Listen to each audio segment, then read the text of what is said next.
बात आज की चैनल के कार्यक्रम आर पार में मैं सुरेंद्र चतुर्वेदी आपका स्वागत करता हूं। अजमेर के जर्जर एलिवेटेड रोड पर सिर्फ आवाजाही न रोके बल्कि इसे अदालत तोड़ने के आदेश भी दे। पुल पर खड़ा करके हंटर मारे जाएं दोषी अधिकारियों को। बात आज की चैनल ने ग्राउंड लेवल पर दिखाई पुल की असलियत। अजमेर के एलिवेटेड रोड पर अदालत ने आवाजाही बंद कर दी है। यह एक शर्मनाक घटना है, बहुत शर्मनाक घटना। इस रोड की एक भुजा में बारिश के दौरान खड्डा हो गया था। रोड के बीच में दरारें भी आ गई थी। स्मार्ट सिटी योजना के तहत 275 करोड़ की लागत से बनाया गया ये ढांचा शुरुआती दौर में ही विवादों में आ गया था। इसके निर्माणकर्ताओं की योग्यताओं पर तब ही सवाल उठ गए थे। निर्माण सामग्री पर भी घटिया होने के आरोप लगने लगे थे। 3 साल पहले मैंने जो ब्लॉग लिखा था उसमें ही मैंने साफ तौर पर यह लिख दिया था कि यह पुल गिरे बिना नहीं रहेगा। इसका गिरना तब भी तय था और आज भी। अब जबकि अदालत ने 11 जुलाई तक के लिए इस मार्ग की चारों भुजाओं पर आवाजाही प्रतिबंधित कर दी है, यह साफ हो गया है कि दोषी अधिकारियों के गिरोह को नामजद करना जरूरी हो चुका है। इस योजना में जितने भी अधिकारी, चाहे उनकी भूमिका कितनी भी और कैसी भी रही हो, अदालत में पेश की जानी चाहिए और उनको पेश किया जाना चाहिए और उन पर उनके गुनाह तय किए जाने चाहिए।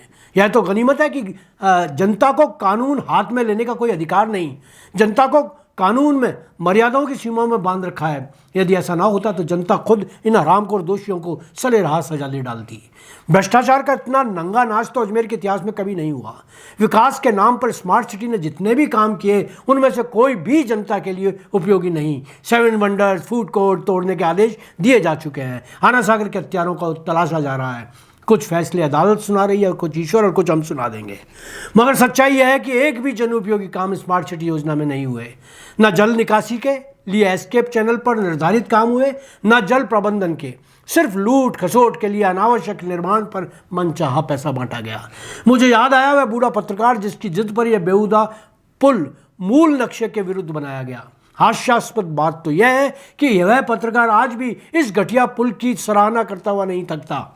पिछले दिनों एक अखबार में न्यूज छपी जिसमें बताया गया है कि किशनगढ़ के मार्बल किंग अशोक पाटनी ने इस पत्रकार को फोन पर शानदार पुल के लिए बधाई दी। पहली बार द्रुत गति से पुल को पार करने पर उन्होंने पत्रकार को धन्यवाद ज्ञापित किया। पत्रकार को इस महान सफलता के लिए बधाई देने वाले पहले अशोक पाटनी ने काश अशोक मलिक या मेरे से बात कर ली होती। हम बता देते कि इस पत्रकार की अधर्मिता ने पूरे शहर को जान खतरे में डाल रखी है। आज सुबह हमारे चैनल बात आज की ने एक लाइव शो एलिवेटेड रोड पर केंद्रित पेश किया। हमारे प्रतिनिधि पत्रकार संजय गर्ग ने अशोक मलिक और ध्रुपद मलिक के साथ पुल निर्माण की खामियों को आंखों देखाल दिखाया। बताया कि किस तरह यह पुल मिट्टी की बुनियाद पर खड़ा हुआ है और किसी भी पल भरभरा कर गिर सकता है। मेरा तो अदालत से सादर आग्रह है कि जनहित में इस जर्जर ढांचे को सावधानी से गिरवाने के आदेश प्रसारित कर दें। अजमेर की जनता अदालत की आभारी रहेगी। और हाँ, इस घटिया पुल के निर्माण में बंदरबाट करने वालों को इसी पुल पर लाइन पर खड़े होकर कोड़े मारने के आदेश दिए जाएं। धन्यवाद। आज इतना ही।